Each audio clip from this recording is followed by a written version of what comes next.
anything overwhelming or something that would be easily dropped or stopped. Right. You want to just push my lid a little bit, please? Put this in? No, the lid. The lid. Okay. That's fine. Perfect. Okay. Yes. So learning is great, but if we don't then take something on to doing exactly right, don't take something on that's going to be humongous, and you look at it and say, I can't do this. I love your earrings. I should I'm distractible. I'm sorry, but they're so pretty. Thank you. If I take something that is humongous, then it's not going to stick. I'm just going to get discouraged Right. and say, this is for the birds. But if we do things a little bit at a time and we build, then that is what is going to, I mean, you remember when you first started keeping Shabbos, Absolutely. and when you first started keeping kosher, you didn't just jump in with changing your whole kitchen. You said, okay, I'm going to practice. This side is going to be meat. This side is going to be milk, and I'll start looking for things with a hashgacha on it, with a hechsher on it. You know what I used to think? The trademark was a hechsher. Oh, I said to John, no, it's got one. It's not, Mum. We had friends who were staying here, and they warned friends who came from Israel.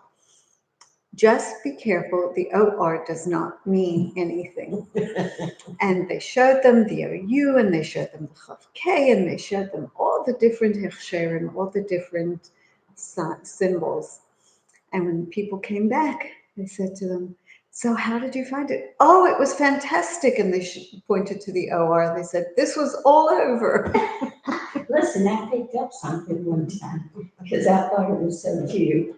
So, it's small. Absolutely. Or you have to look for it when you go on a cruise.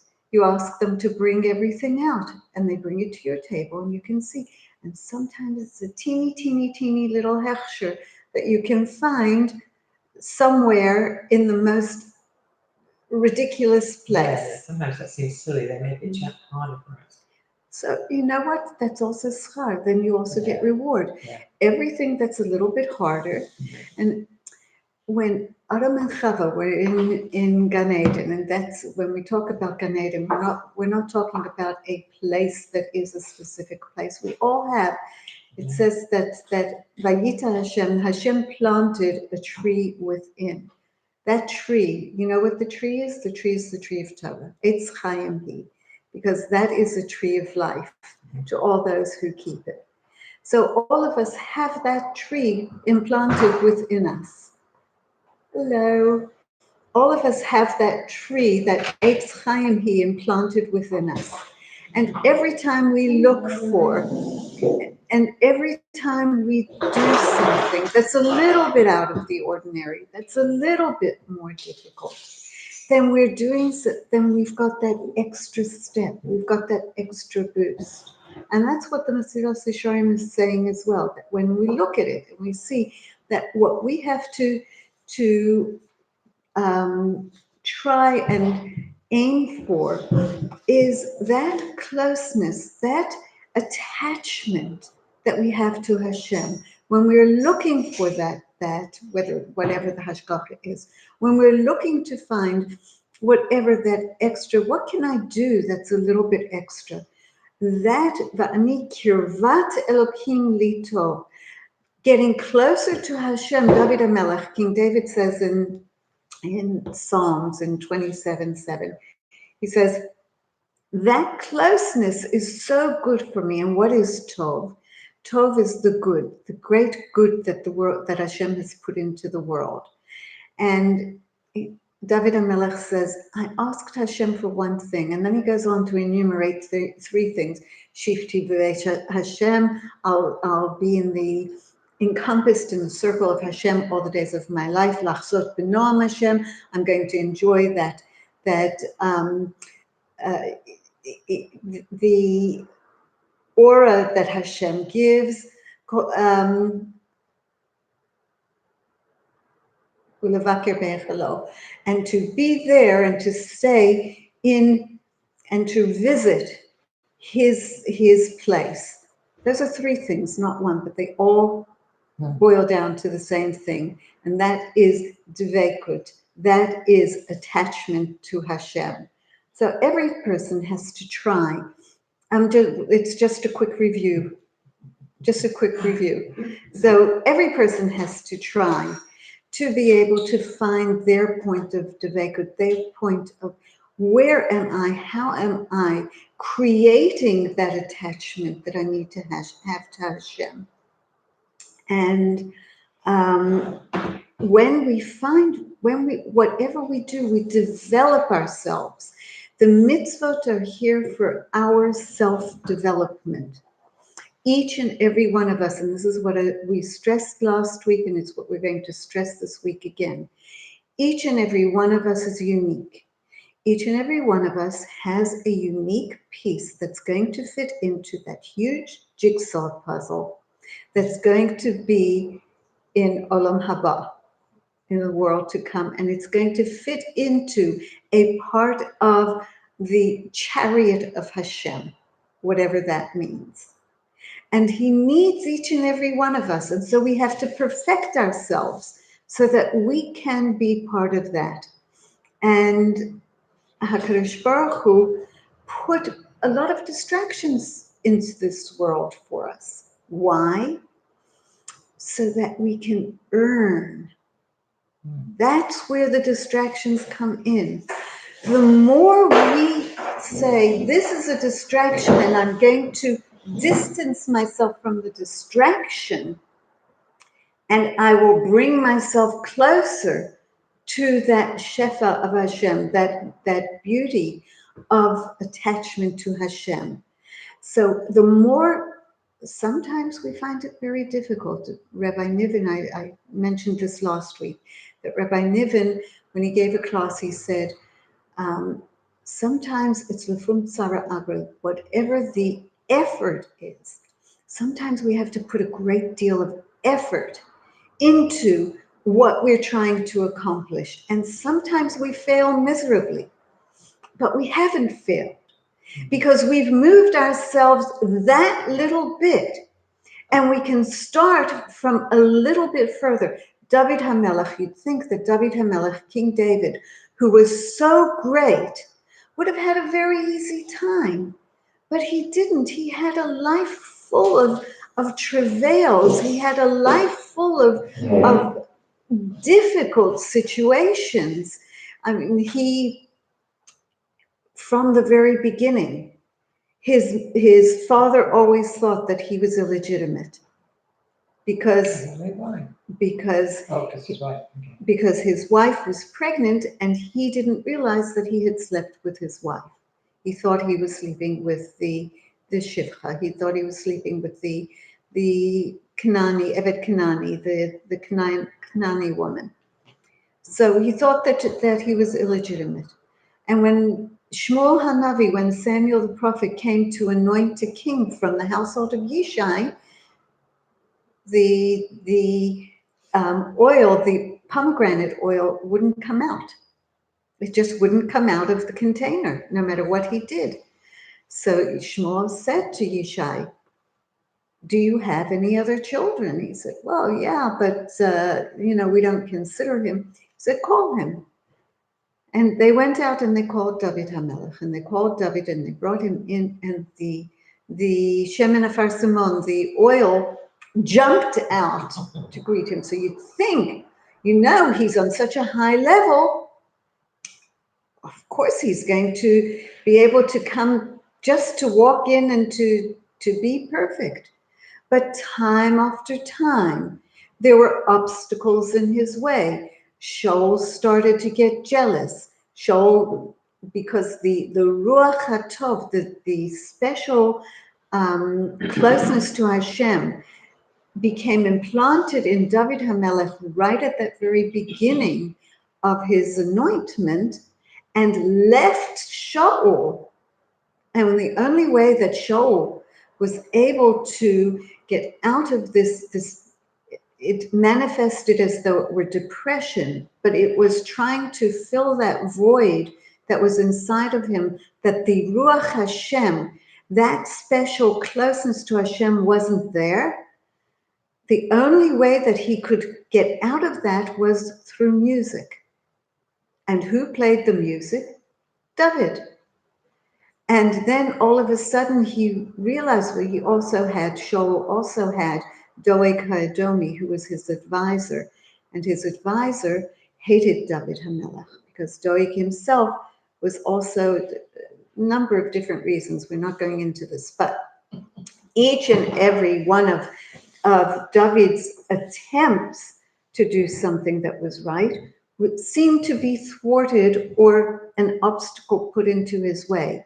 And David HaMelech said, the way you do teshuvah is that when you fall down, once you have made that effort before, you can spring up. And as you spring up, you come to the next level up. And you scrabble your way up. You don't just go from here to there all of a sudden. You scrabble as you go up. And that's what the Mesillat Yesharim, what Ramchal is saying.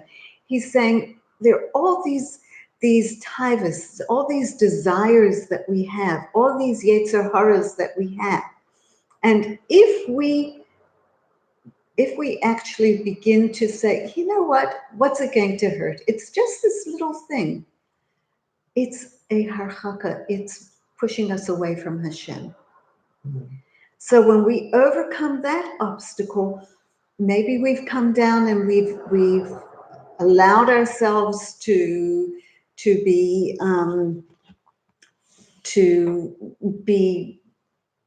brought closer to that temptation, and maybe we even did something that we shouldn't have done. But I was there before, I can get there again. It's like the Olympic athlete. So this is what the Ramchal said this in the 18th century.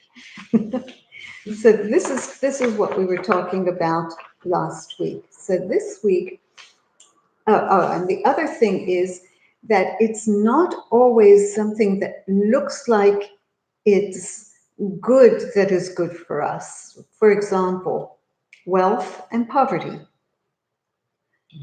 Okay, so if we have poverty, then we think, oh, then Hashem's shining on me. If we have wealth, we also have those temptations. Mm-hmm. And I was speaking to someone, doesn't matter who.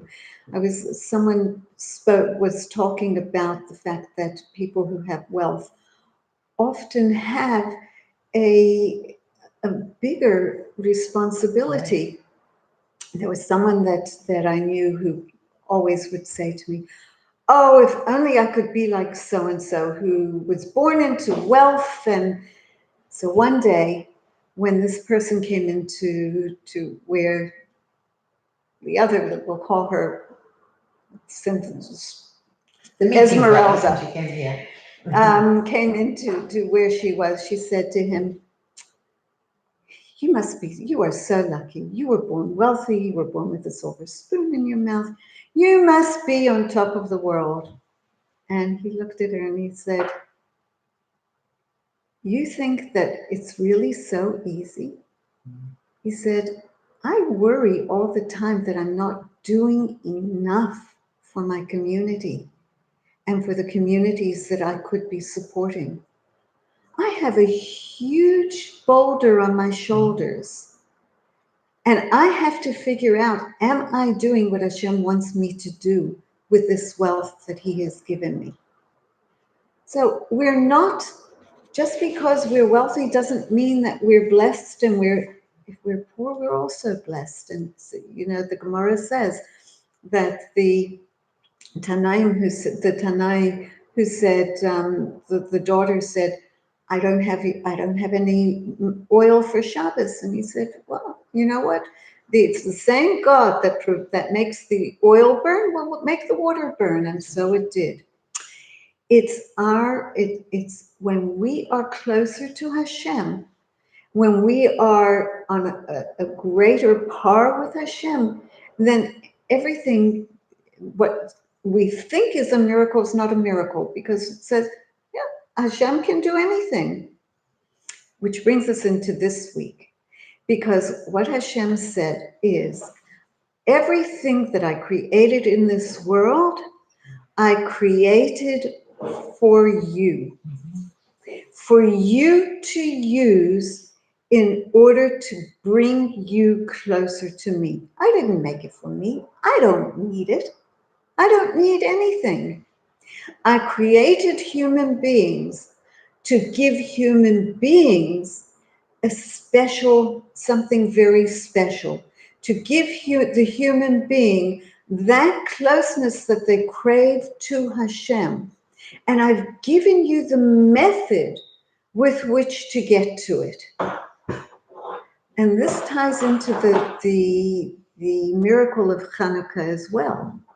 Because when Hashem created the world, he knew that there were going to be 4 kingdoms. And he knew that each of these 4 kingdoms, Babylon, Persia and Media, Greece and Rome, are all going to be very difficult for the Jewish people.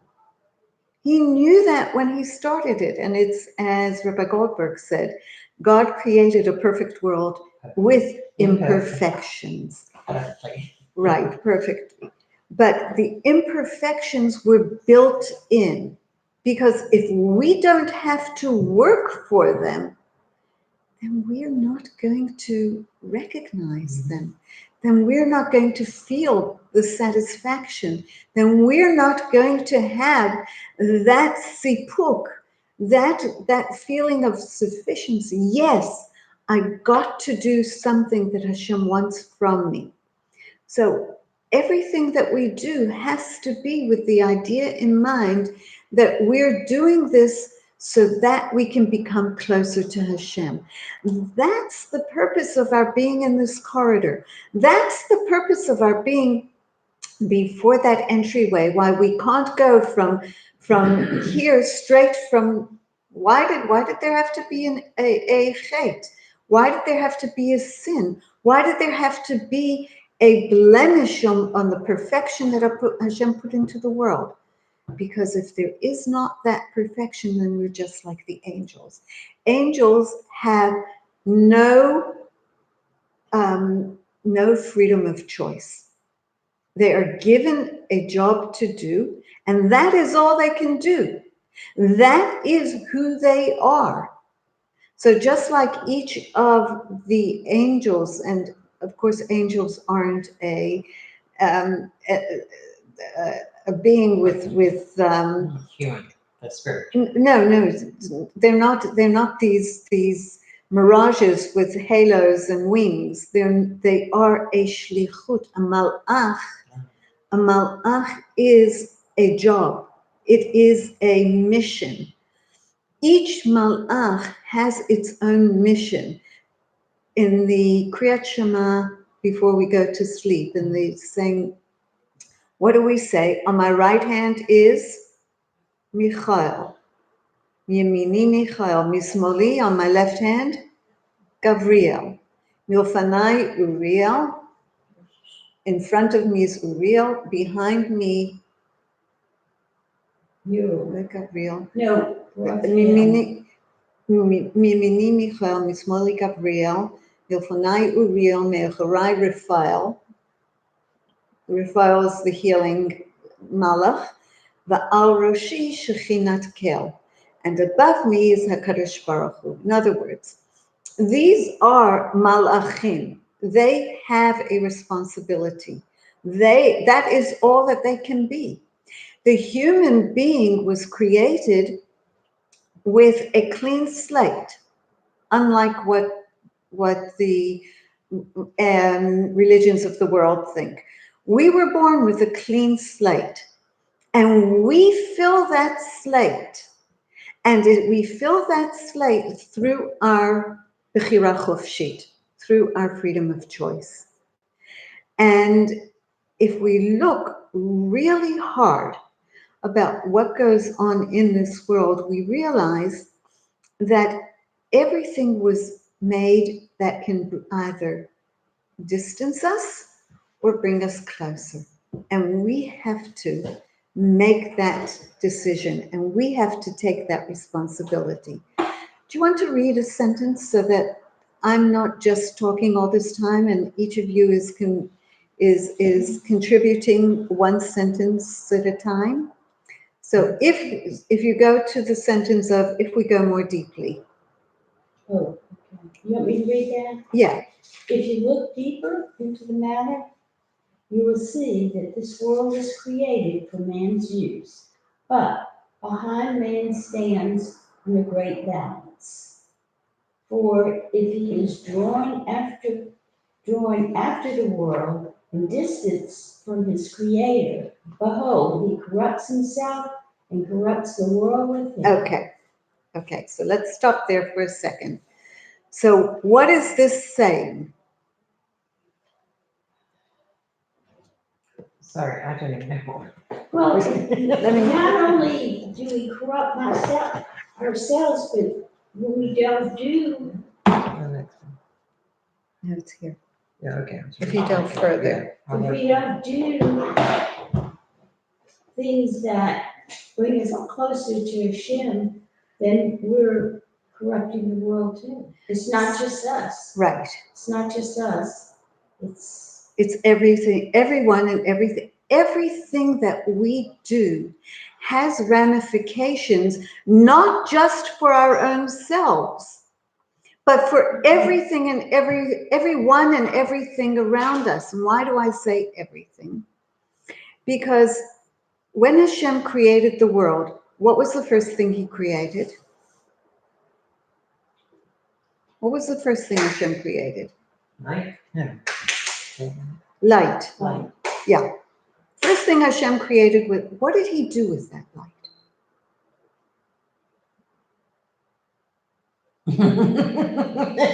Rivka, what did he do with the light? You know the answers. Let's see. He took that light, he said, this light. So the Gemara in Chagiga tells us that the original light that Hashem created allowed the human being to see from one end of the world to the other. It was the light, the likes of which you cannot describe. It's an indescribable light. Rabbi Goldberg described it when he told us that story about the young man who was just about to go up to Shamayim, and he said he had been in a deep coma, and then he sat up and his eyes were fixed towards the light. That is the light of tzaddikim, the light of the righteous. Hashem said, this light is so good that it cannot possibly just stay in this world. So there are 5 times that the light is mentioned. And each time that the light is mentioned, it's mentioned for a different part of Torah. So the first time the light is mentioned, it's for Bereshit. Bereshit, in the Sefer Bereshit, in the book of Bereshit, what is the book of Bereshit about? The beginning. The beginning of what? Life as we know it. Well, life. And then what else is it giving us? The beginning of who else? Oh, Abraham. Abraham. Our ancestors. Our ancestors. So those are all stories. They're not really stories, but they're ways for us to learn how we're supposed to deal with the world. Because we take that example from Abraham, Yitzchak, and Yaakov. We take it from the chesed, the kindness, the gvura, the outer directed strength, the inner directed strength, and the tiferet, the beauty that Yaakov showed us by taking the chesed and the gevura and bringing them together, right? What does the book of Shemot talk about for the most part? Hmm? Being No, that's only the first little bit of it. What Shemot is talking about is taking us out of the Afela to the Ora, taking us out of the dark and into our freedom. The freedom to be able to serve Hashem. So a lot of Shemot talks about the first trip. It talks about receiving the Torah. It talks about building the Mishkan, the tabernacle. It talks about all of the different parts that we use to build the tabernacle. So that's for the second time that light is mentioned, because that is our light. That is what we thrive on. What is the third book about? Vayikra. All about korbanot. What is the root of the word korban? She's tired today. Karov. Close. Sacrifices, the purpose of sacrifices was to bring us close to Hashem. Hashem doesn't need the blood of animals. Hashem doesn't need the skin of animals. Hashem doesn't need the incense. Hashem doesn't need the spices. We need it. How did a person bring a korban? How did a person bring a sacrifice? What do you mean? They were the unblemished. I don't know. They brought an animal or a bird Right. or flour Right. Exactly. Wasn't it? and brought it to the Mishkan or the Beit HaMikdash, to the tabernacle or the Beit HaMikdash. Let's say it was a sacrifice that we brought because we had done something wrong. How do you bring that kind of a sacrifice? The person buys the animal or bird, and the whole weight of the person goes onto this bird or animal to transfer the sin onto the animal. This animal, whether it's a bird or a fowl, is going to be used to bring me closer to Hashem, because it will be a kapara. It will bring atonement for me. This is what should happen to me. I should be the one that's facing demise. But because Hashem has given me that privilege to transfer my sin onto something else, only of course if I've done teshuvah, complete teshuvah. I have to go through all the steps. Oh my goodness, I did something wrong. I regret it. Okay, vidoy, I admit it. This is what I have done. This is the sin that brought me here. This is why I am here with this animal, vidoy. I am so sorry that I have sinned. I am so devastated that I went against the word of Hashem. Hashem, I want you to forgive me.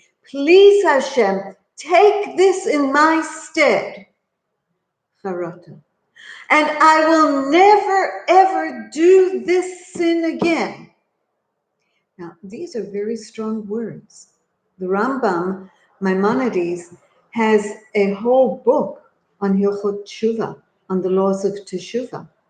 And if we decide that we're going to if we know we're doing something wrong and say, you know what, I haven't quite finished with doing this wrong thing. I'm gonna try and do Teshuvah for it later. We won't be forgiven. So there's a huge onus that we have. You won't be forgiven. You won't be forgiven. If you recognize that this is a sin. Yes. But you're still going on your way and you haven't recognized it. But if you go on your way and haven't recognized it's a sin That's a until sin you anyway. recognize it's a Oh, sin, right, that's no, a for different sure. story. But if you say, you know what, I'm breaking Shabbos, but you know what, I'm just not ready, or I'm stealing, I'm embezzling. I'm embezzling. So if I do something that is interpersonal relationships, then before I can do anything else, I have to go and ask forgiveness from that person or those people. So if I'm an embezzler and I've embezzled and I'm a Madoff, Yeah. I would have to go to each and every person and say to them, I did this and I'm so sorry, and I will make restitution as forthwith with whatever I can, and then proceed to take it upon myself never to do it again. Then Hashem would forgive. If I've asked properly, and if the people that I have wronged forgive me, then Hashem will forgive me. I still have to bring a sacrifice. But if it's just between Hashem and me, then I can, through this teshuvah, achieve kapara, atonement. If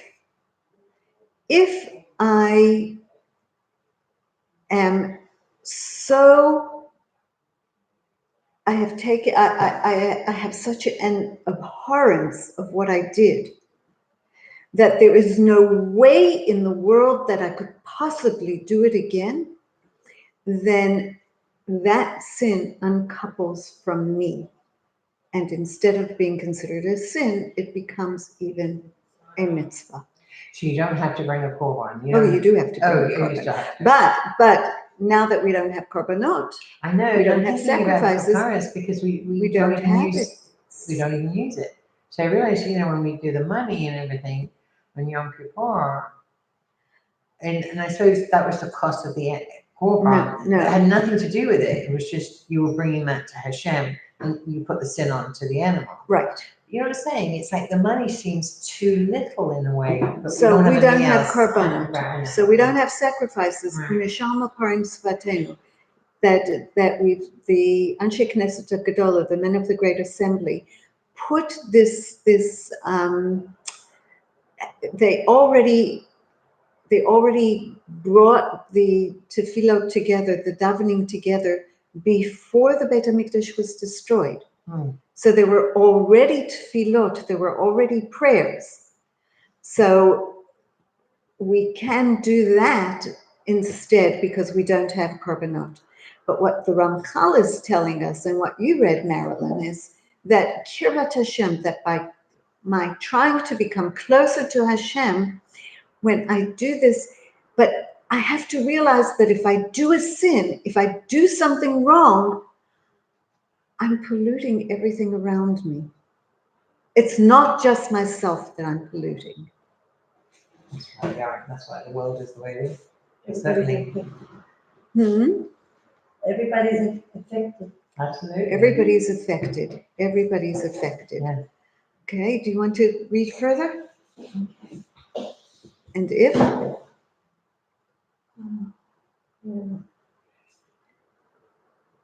That But if he rules over himself and clings to his creator and uses the world only as an aid to serve his creator, then he elevates himself and elevates the world with him. For all creatures. Okay, so let's just stop for a minute. The opposite is that if we push ourselves away from the wrongdoing, if we push ourselves away from all the craziness that's going on in this world, and we look at every mitzvah and every proper thing that we're supposed to do as an opportunity to become closer to Hashem, siyua la'avod baro, an opportunity to service our Creator. by doing the right thing, we're serving Hashem. It might be something that, I mean, think of something that is just so, we just do it because we do it. And it's the right thing to do. That is a service to Hashem. And that creates a wave of goodness all around us. And that creates a wave of positivity around us. And each opportunity, Hashem gives us opportunities, He puts them in our way. If you're sitting here and not stealing, you've already had an opportunity. You're bringing goodness into the world. That's what it's about. That's how little we have to do. Would I think of stealing today? Well, you know, there are all kinds of all different kinds of stealing. But if we put that into play, then we are elevating not only ourselves, but the world. I mean, after today and what's been happening in New Jersey, we want to think, what is it that we can do that's a little bit extra? Because the world is so polluted. So let's go on. Okay, then he elevates himself and elevates the world with him. For all creations are greatly elevated when they serve the Adam Hashem, whole perfect man, who is sanctified with the holiness of the blessed God. Okay, so what we're saying over here is that when we participate, when we elevate ourselves in this way, just by refraining from doing something. Remember we said last week that what the mitzvot lo ta'aseh, those things that we're not supposed to do, are really here. It's right here. I can do it right now. I can do something wrong right now, and I refrain from doing it. That takes decision. And that decision elevates us. And that's what he's saying. Because that elevation is so great for humanity as a whole. When a person serves Hashem totally, and he makes, and we make ourselves, the word mukdash bikdushato yitbarach, that we separate ourselves from that which is, profane is the wrong word, profane, that which is, we make ourselves special. Kedusha is separateness, and Kedusha is being special. We elevate ourselves through refraining from doing things that are wrong, and that way we make ourselves special and elevated above everyone else. And this is what the Chachamim said what they explained when it talks about that initial light that Hashem created. Okay? And Hashem then hid it. Because he said, that light I'm saving for the tzaddikim. Because why should somebody who's evil and who's thwarting the presence of Hashem in the world receive the greatness of this very special light? So this is not the light of the sun and the moon and the stars. This is a totally different light. Sorry, I didn't finish that chazal I was telling you about. And Vayikra, Bamidbar, what is Bamidbar? So it says or 5 times. What is Bamidbar? Bamidbar is Numbers, the book of Numbers. What's in the book of Numbers? also the traveling, a little bit of halacha, a little bit of, and Vayikra is all the halachot that Hashem gave us.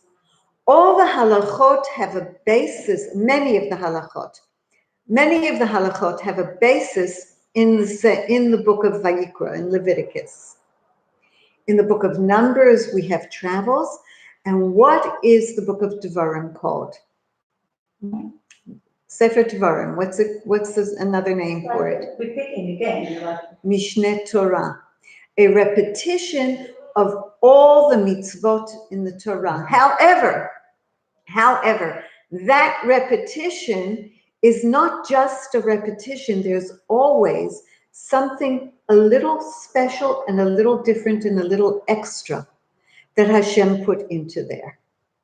So those are the 5 manifestations of light, and they represent the 5 books of the Torah. So over here, what he's saying, what the Ramchal is saying is, in that whole thing with the light that Hashem put away and saved for tzaddikim, because he saw that it was so great, he said, I'm getting Mishlei in Proverbs, there's a passage that says, Or tzaddikim yismach. The light is going to make the tzaddikim, the pious people, the people who have done mitzvot and worked on themselves and brought themselves out of the temptations of the world, it will make them happy. That's the or. Whenever we talk about happiness, we talk about the light. In Purim, we say, La Yehudim haya ora v'simcha v'sason bikar. The Jews had light, ora, v'simcha, and happiness, and sason, and an elevated degree of happiness and value. So or is always, light is always associated with mitzvah and with goodness. So the tzaddikim have that, we have that put away.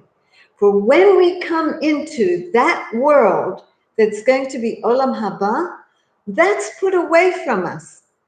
It was ganuz. It's like a treasure. A treasure is hidden. You never put a treasure out in the open.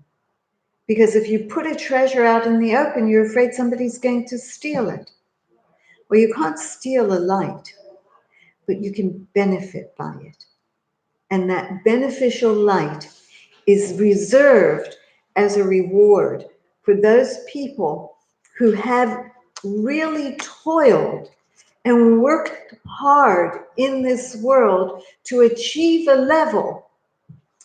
Again, we go back to what we said before, how we've distanced ourselves from what is wrong and brought ourselves closer to what Hashem wants for us. I think also, as you said, each person is unique and their potential is different. Absolutely. So what appears, might be insignificant is it's a great height that they've reached personally. Absolutely. And I think we forget that. And but not this, it's not as though the same thing's expected of each and every person. No, right, exactly. And only Hashem can know if we have achieved the purpose that we're in this world, for which we are in this world. Never end a sentence with a preposition. I know. Up with which I shall not put.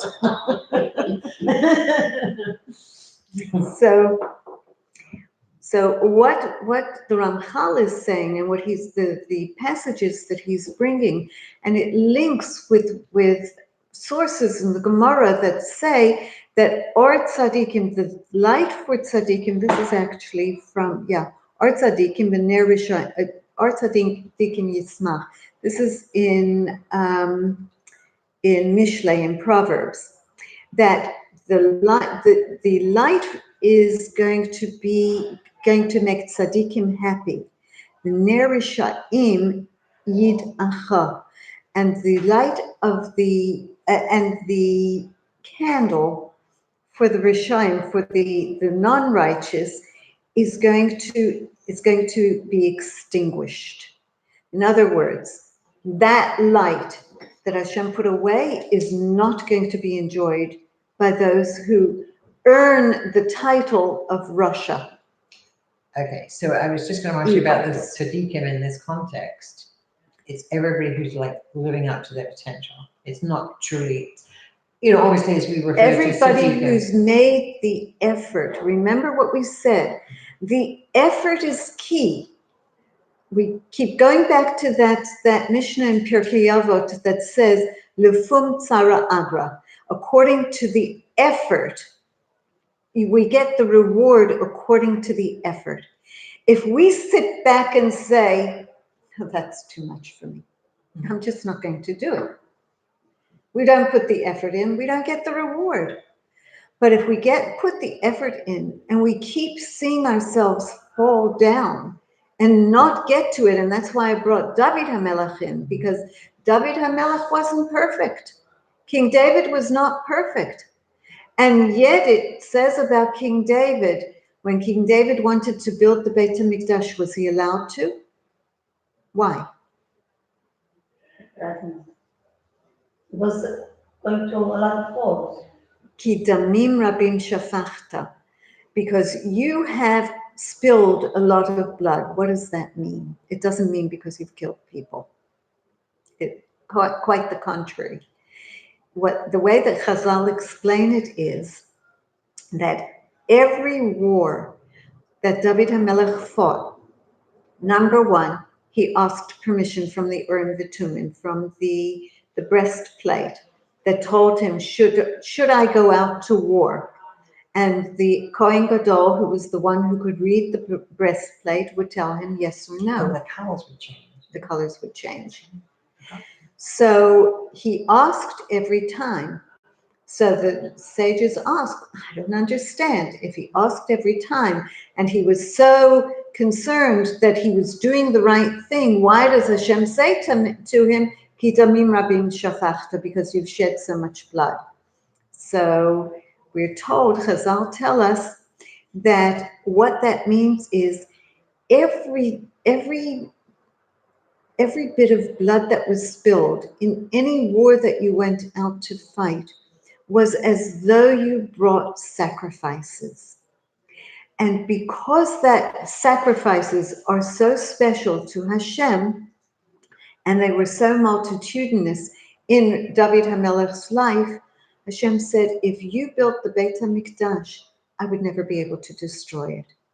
And if I can't destroy the Beit HaMikdash, when the Jewish people deserve galut, deserve to be punished, deserve to have me withdraw myself from them, and the edifice remains, what good is that? And so Hashem said, you can't build the Beit HaMikdash because you would be doing it with so much intent and with such sincerity and with such absolute, I'm trying to think of the word, absolute, the word in Yiddish is übergegeben, that you were so devoted, with such devotion, that how would I be able to destroy it? Therefore, Hashem said, you cannot build the Beit HaMikdash. So we see how important korbanot are, sacrifices are, and we see how important a tzaddik is.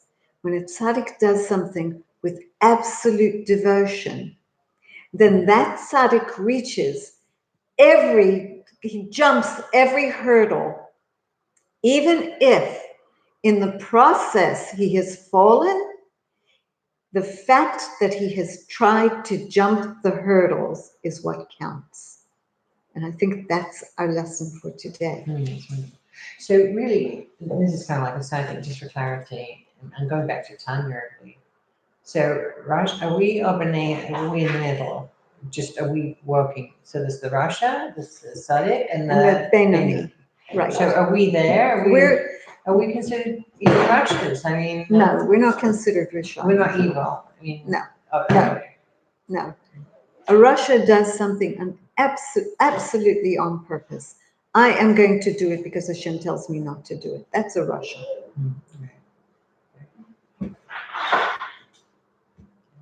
Well, I won't be here for next 2 weeks. Okay. So it's you and I. That'll be on the floor. So next week, Simmer and Mesillat Yesharim is I'm leaving on Tuesday. Tuesday. Oh my goodness.